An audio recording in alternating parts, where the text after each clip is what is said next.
ஹார்ட்ல கொழுப்பு அடைக்காம இருக்க என்ன பண்ணணும்னு சொன்னா, ரொம்ப இனிப்பான ரொம்ப ஸ்வீட்டான ஒரு பழம், ஆனா நம்மளுடைய கொலஸ்ட்ராலை குறைச்சி ஹார்ட் அட்டாக் வராம தடுக்குது. இந்த சீசன்ல இளநீ நொங்கு சாப்பிடுறது எவ்வளவு முக்கியமோ அதே அளவுக்கு முக்கியம் நீங்க இந்த பலாப்பழம் சாப்பிடுறது. பலாப்பழம் அவ்வளோ முக்கியமா? இளநீ நுங்க அளவுக்கு இது என்ன பண்ணுது அப்படின்னா, இருக்கிற பழங்கள்லயே இது த குவீன் ஆஃப் ஃப்ரூட்ஸ்ன்னு நான் சொல்லணும். என்ன அப்படின்னு சொன்னா, ஜென்ரலா ரத்தம் டெஸ்ட் எடுப்பீங்க. ரத்தம் டெஸ்ட் எடுக்கும்போது கொலஸ்ட்ரால் சொல்லக்கூடிய கெட்ட கொழுப்பு எல்டிஎல் கொலஸ்ட்ரால் கூட இருக்கும்.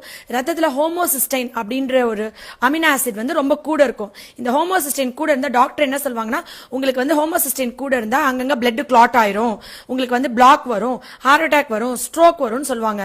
இந்த ரத்தத்துல உள்ள ஹோமோசிஸ்டைன் ஏன் கூடுதுன்னா, விட்டமின் B6 B12 ஃபோலேட் இந்த 3 சத்துக்கும் குறைபாடு இருக்கிறனால தான். இந்த ஹோமோசிஸ்டைன் ரத்தத்துல குறைக்கக்கூடிய ஒரே உணவுப் பொருள்